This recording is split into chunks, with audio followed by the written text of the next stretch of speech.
Duke 390 एक नए look में आ चुकी है। इसमें एक नया और लेटेस्ट अपडेट आया है जो कि सुपर बाइक्स में आता था, speed control as well as cruise control. हम इसके सबसे पहले डिजाइन और लुक्स की बात करते हैं। जैसा कि पूरा आप देख सकते हैं, ये स्टेल्थ फाइटर जेट लगती है, एलियन जैसा लुक जैसा आपके देख पा रहे होंगे आगे। तो इसका जो मेटेलिक ब्लैक कलर है वो एकदम टॉप नॉच और स्टैंडर्ड कलर लगता है। हालांकि पहले ये एक ब्लू थी और अपने स्टैंडर्ड कलर ऑरेंज में आती थी, लेकिन ये जो ब्लैक कलर केटीएम ने 250 सीसी में पहले लॉन्च किया था, 250 सीसी की इतनी ज्यादा सेल बढ़ गई जिसकी वजह से केटीएम ने रिसेंटली ही इसका ब्लैक कलर लॉन्च कर दिया। जैसे कि आप देख पा रहे होंगे, बहुत ही प्यारी और बहुत ही स्टाइलिश बाइक लग रही है। जो इस बाइक को यूनिक बनाता है वो इसकी है एलियन लुक अलाइक हेडलाइट और डीआरएस। तो मैं आपको इसको ऑन करके दिखाता हूँ।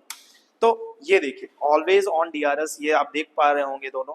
ये इसके जो है रिफ्लेक्टर एलईडी बल्ब इसमें लगे हुए हैं। इसकी हेडलाइट की विजिबिलिटी उतनी अच्छी नहीं है। अगर आपको लंबे ट्रिप पे जाना है, टूरिंग करना है, तो आपको एक्सटर्नल लाइट लगवानी पड़ेगी। लेकिन वहीं अगर लुक्स के बारे में बात करें तो ये जो हेडलाइट इसकी डीआरएस इसको top notch one in class बनाती है। और उसके बाद अगर हम इंडिकेटर्स की बात करें तो आपको फ्रंट और रियर में एलईडी इंडिकेटर्स मिल जाते हैं, जो कि आप हमेशा से देख पे 4-5 साल से ये सेम एलईडी इंडिकेटर देते हैं। ये मैं आपको चला के भी दिखा देता हूँ। ये ऐसा कुछ चलता है। हजार्ड लाइट भी दे दी गई है, तो पार्किंग वार्किंग के लिए बहुत ही ज्यादा बेटर ऑप्शन दे दिया गया है। इसका अगर हाई बीम लो बीम अगर हम हेडलाइट में करें तो ऐसा कुछ होता है, ऐसे कुछ लाइट फोकस फेंकती है। अगर वहीं हम इस बाइक का रियर साइड की अगर बात करें तो यहाँ पे जो होता है नंबर प्लेट आ जाएगा। ये छोटा सा रिफ्लेक्टर दिया हुआ है क्योंकि पीछे वाले कोई दिक्कत ना हो।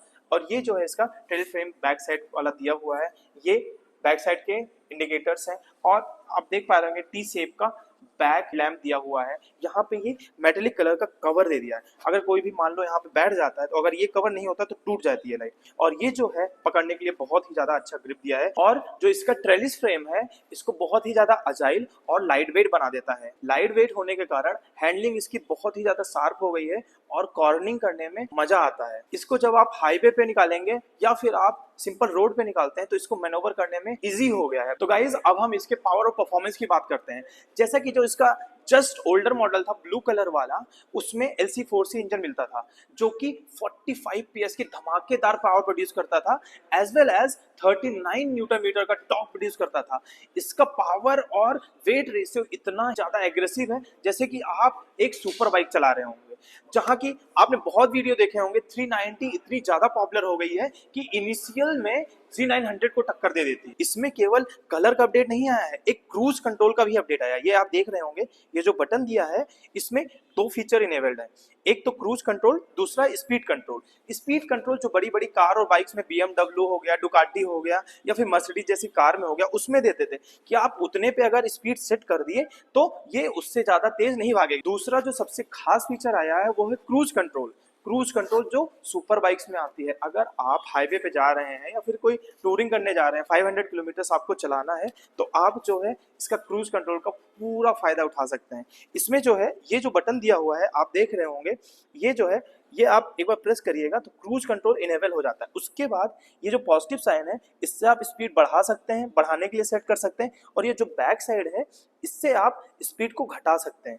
तो ये बहुत ही ज्यादा यूनिक और बहुत ही अच्छा फीचर दिया है। अगर आप टूरिंग कर रहे हैं, सी टाइप आउटपुट यहाँ पे आपको मिल जाता है। तो यहाँ पे आप सी टाइप कनेक्ट कर लीजिए और अपना फोन चार्ज कर लीजिए, स्पीकर जो भी करना हो आप सी टाइप आउटपुट यहाँ से ले सकते हैं। और ये इसका कवर है, बहुत ही प्यारा दिया हुआ है और ये विजिबल भी नहीं है, तो आप किसी को पता भी नहीं चलेगा कि ऐसा कुछ इसमें दिया गया है। और लोग पहले बोल रहे थे कि KTM 390 में बहुत ज्यादा हीटिंग इशू आता है, लेकिन ये इतना ज्यादा कंपोज इंजन बनाया गया है कि हीटिंग इशू टोटली नील हो गया है, ऑलमोस्ट नील है। तो हीटिंग इशू अब कोई भी इसमें नहीं आ रहा है। हम आ जाते हैं फ्रंट व्हील और ब्रेक्स पे। तो इसका जो ये ब्रेक है ये 320 mm का है। और जो ये इसके टायर है 110 सेक्शंस के अपोलो के टायर दिए हुए हैं, जैसे कि आप यहाँ पर देख सकते हैं कितना वाइड सा है। और उसके बाद इसके अलॉय की बात करें तो 17 इंच की अलॉय इसमें दी जाती है। तो ऑब्वियसली डुअल चैनल ABS तो रहेगा ही रहेगा। तो वहीं हम रियर व्हील की अगर बात करें तो जैसा कि आप देख पा रहे होंगे अपोलो के टायर दिए हुए हैं, इतने चौड़े टायर दिए हैं, तो ऑब्वियसली 150 सेक्शन के टायर्स होंगे। और जैसा कि आप डिस्क देख पा रहे होंगे, बाइबरे की डिस्क है आगे पीछे दोनों। तो इसकी जो डिस्क साइज है वो 280 mm की डिस्क प्लेट ये दी हुई है। बस KTM ने एक थोड़ा सा कॉस्ट कटिंग की है। पहले ये मिसलेर के टायर देते थे, अब ये अपोलो के टायर देते हैं, जो कि वो इस अपोलो से ऑब्वियसली वो बेटर थे मिशेलेरी के टायर, लेकिन ठीक है, अपोलो भी one of the best tyre है, तो मुझे कोई इससे दिक्कत नहीं है और अच्छा रोड प्रेजेंस और अच्छा ग्रिप देंगे। वहीं गाइस अगर हम इसके ग्राउंड क्लियरेंस की बात करें तो जो इसका ओल्डर मॉडल आता था वो सबसे ज्यादा दिक्कत करता था ब्रेकर पे। इंडिया में ब्रेकर तो आप पाएंगे और ये नीचे डगर डगर बार बार लड़ता था, लेकिन वहीं ये जो लेटेस्ट अपडेटेड KTM 390 है इसमें ये प्रॉब्लम उन्होंने सॉर्ट कर दी है। अब इसमें 186 mm का ग्राउंड क्लियरेंस आपको मिल जाता है। इसमें अभी देख पा रहे होंगे अब एग्जॉस्ट जो है वो अंडर वैली दे दिया है, जिसकी वजह से इसका ग्राउंड क्लियरेंस बढ़ गया है जो कि 186 mm हो गया है। तो फिर अब ब्रेकर्स पे आराम से आप अपनी बाइक निकाल सकते हैं बिना किसी स्क्रैच और बिना किसी डरे। वहीं अगर हम इसके फ्यूल टैंक की बात करें तो इसमें 15 लीटर का फ्यूल टैंक आता है, जो कि इसमें दिया है E20 वैरायटी फ्यूल भराना चाहिए, लेकिन आप नॉर्मल फ्यूल भी भरा सकते हैं।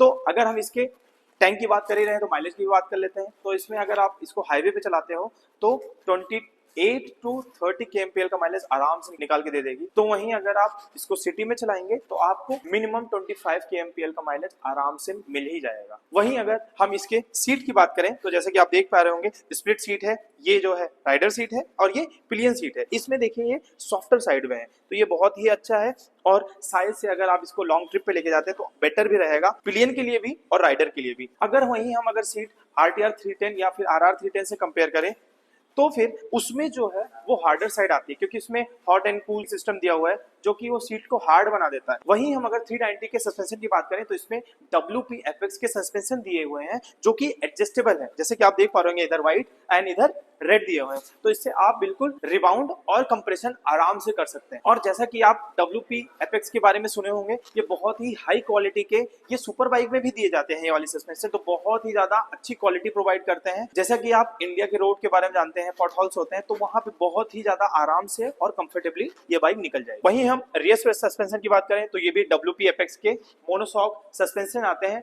वन साइडेड सस्पेंशन इसको बोलते हैं। और इसमें सॉफ्ट और हार्ड, यहाँ पे आप एक एलेंकी की होती है उससे आप एड मूवमेंट जब भी चाहे तुरंत कर सकते हैं। सॉफ्ट इधर देखिए सॉफ्ट लिखा हुआ है एंड इधर हार्ड लिखा हुआ है, तो एट अ टाइम कभी भी कर सकते हैं। और ऑब्वियसली WP FX के सस्पेंशन है। तो वहीं सबसे इंपॉर्टेंट अगर हम इसके गियर की बात करते हैं तो 6 स्पीड गियर ट्रांसमिशन इसमें आता है, जो कि क्विक शिफ्ट विद ऑटो ब्लीपर आता है, जिससे आप अप शिफ्ट और डाउन शिफ्ट विदाउट क्लच कर सकते हैं। और इसकी गियर बहुत ही बटरी, बहुत ही स्मूथ और बहुत ही इजी ट्रांसमिट करने में मुझे लगता है। तो अगर हम बात करते हैं इसके स्विचेस की तो यहाँ पे आप देख पा रहे होंगे स्पीड कंट्रोल और क्रूज कंट्रोल का यहाँ पे दिया हुआ है, ये है हजार्ड का। उसके बाद ये कुछ स्विचेस हैं जिससे आप टॉगल कर सकते हैं TFT स्क्रीन को, और इस पे लाइट भी चलता है, ये सबसे अच्छी बात है। और उसके बाद ये टर्न इंडिकेटर्स हैं, ये हॉर्न का है। उसके बाद ये कस्टम जो होता है ये C है, ये U नहीं है, ये C है, कस्टमाइज करने के लिए। तो वहाँ पर मल्टीपल चीजें हैं, उसको आप यहाँ से कस्टमाइज कर सकते हैं। ऑब्वियसली ये मेरा one of the most favourite, जिसकी वजह से मैं बाइक ऑब्वियसली 1-2 महीने बाद लूंगा। इससे आप क्रूज कंट्रोल को स्पीड को बढ़ा सकते हैं और इधर से घटा सकते हैं। और अगर आप पीछे साइड आए, पीछे एक और स्विच दिया हुआ है, ये पास इंडिकेटर दिया हुआ है। और यहीं पे हम और बात कर देते हैं तो यहाँ पे एडजस्टेबल क्लच और एडजस्टेबल ब्रेक दोनों दिया हुआ है, तो इससे आप इसको एडजस्ट कर सकते हैं, क्लच को भी और उधर ब्रेक को भी। राइट साइड कुछ ज्यादा दिया हुआ नहीं हुआ है, तो यहाँ पर की किल स्विच दी हुई है, ये यहाँ से ऑन हो जाता है किल और यहाँ ऑफ हो जाता है। उसके बाद ये जो है ये पावर स्टार्ट बटन है, उसके बाद ये एक्सीलेटर है। और वहीं अगर हम दोनों साइड के मिरर की बात करते हैं तो ये डोमिनार से इंस्पायर्ड है, ऐसे डोमिनार के आते थे, सेम बट डिफरेंट वाला फील है यहाँ पर। तो इसकी विजिबिलिटी भी मैंने चला के देखा है, विजिबिलिटी भी बहुत ज्यादा अच्छी नहीं है लेकिन मोर देन इनफ है। बात करते हैं KTM ड्यूक 390 के चाबी की, तो इसमें वेव वाली की आती है जैसे कि आप देख पा रहे होंगे, और बहुत ही यूनिक और स्लिकी टाइप की लगती है। और ऐसे कुछ यहाँ पे इंसर्ट करते हैं और ये टर्न ऑन हो गया, ये आ गया अपना TFT display ready to race. तो ऐसा कुछ यहाँ का कलरफुल डिस्प्ले दिखता है, ये साइड स्टैंड लगा हुआ है, इस वजह से यहाँ पे साइड स्टैंड का वो आ रहा है। उसके बाद हम इसको टॉगल करके देखते हैं। सो सबसे पहले हम राइड मोड में आते हैं। राइड मोड में आप देख पा रहे होंगे स्ट्रीट में ऐसा कुछ मिलता है, उसके बाद ट्रैक पे ऐसा कुछ दिखता है, और उसके बाद रेन में देख रहा है, रेन आ गई, यहाँ पे पानी आ गया है, तो बहुत ही ज्यादा अच्छा भी UI UX इसका दिया हुआ है। उसके बाद हम आते हैं ABS पे, तो इसमें जो ABS है वो इसमें जो है सुपर मोटो पे आप बैक वाला ABS जो है उसको टर्न ऑफ भी कर सकते हैं, जैसे कि आप देख पा रहे हैं यहाँ पे रेड है, यहाँ पे ग्रीन है। आगे वाला तो हमेशा ऑन रहेगा, लेकिन पीछे वाला सुपर मोटो पे आप ऑफ भी कर सकते हो। अगर हमें ऑफ रोडिंग कभी करनी होगी तो यहाँ पे हम इसको ऑफ करके बहुत ही ज्यादा इंजॉयबल ऑफ रोडिंग बना सकते हैं। MTC means motorcycle traction control. तो ये जो होता है ये ट्रैक्शन कंट्रोल को आप ऑफ भी कर सकते हो और ऑन भी कर सकते हो, वो आपके ऊपर है। लॉन्च कंट्रोल अभी लॉक है, ये 1000 किलोमीटर के बाद ये ओपन हो जाता है। लॉन्च कंट्रोल से आपको फुल पावर के साथ अगर आप बाइक भगाना चाहते हैं तो पूरे पावर के साथ ही आपको भगाएगी। तो जैसा कि आप ये आई बटन देख पा रहे होंगे, इसमें पूरा बाइक का इन्फो देगा, कूलेंट टेम्परेचर, ये फ्यूल रेंज जो है, बैटरी जो है, इसका मुझे ईओएक्स दिख रहा है यहाँ, बहुत ही ज्यादा प्यारा लगता है। ये जहां जहां मैं टॉगल करूंगा सब यहाँ पे बताता है, ये बहुत ही ज्यादा अच्छा चीज है। यहाँ पे फिर ऑडोमीटर की क्या है, और यहाँ पर सर्विसेज जो है वो ड्यू यहाँ पे बता देता है और डेट बता देता है, और सॉफ्टवेयर अपडेट जो भी वर्जन होता है वो बताता है। वहीं आप ये देखिए तीसरे पे आता है ट्रिप इन्फो, यहाँ पे आपको मिल जाता है ट्रिप वन और यहाँ पर trip two, distance, trip time, ये स्पीड सब कुछ आपको देखने को मिल जाता है। उसके बाद आता है क्रूज कंट्रोल, मेरा one of the most favourite.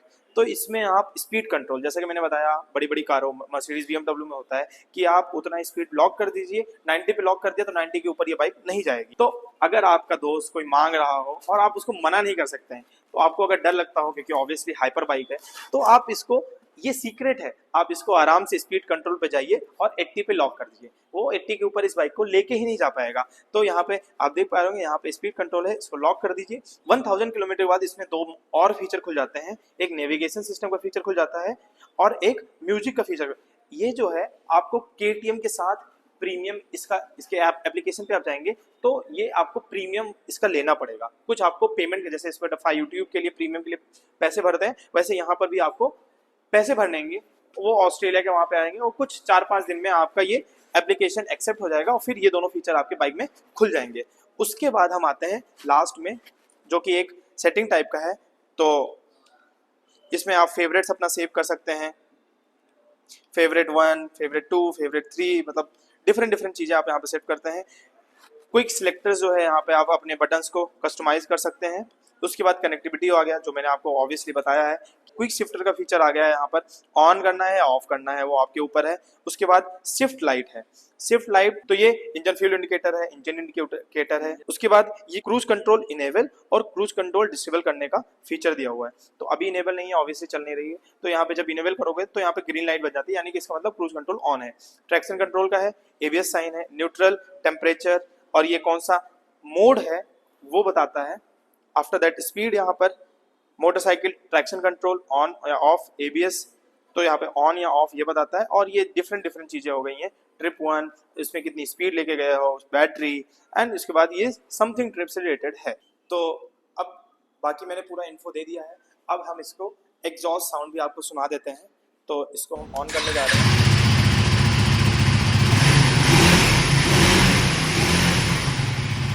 तो गाइस सबसे इम्पोर्टेंट अब आते हैं इसके प्राइस की। तो इसका जो प्राइस है वो 3,88,000 है, 3,88,000 में आपको ऑन रोड KTM माराथली पे आपको आराम से मिल जाएगी। तो अगर आपको ड्यूक 590 चाहिए तो आपको ये नंबर डिस्प्ले हो रहा होगा और यहाँ आप आके बाइक परचेज कर देते हैं। तो हमने KTM ड्यूक 390 का बिल्कुल पूरे डिटेल में हमने इसके रिव्यू किया, हर एक इन्फो हमने आपको बताई है। इसकी डिटेलिंग अगर आपको पसंद आई है तो वीडियो को जरूर लाइक करें और ऐसी ही इंफॉर्मेटिव वीडियो लगातार पाने के लिए चैनल को सब्सक्राइब जरूर करें और बेल आइकन जरूर बताएं, क्योंकि आप बिल्कुल अपडेटेड रहें, जैसे ही हम अपनी वीडियो डालें आपके पास आ जाए। मिलते हैं नेक्स्ट वीडियो में, तब तक के लिए टाटा बाय बाय, जय हिंद जय भारत।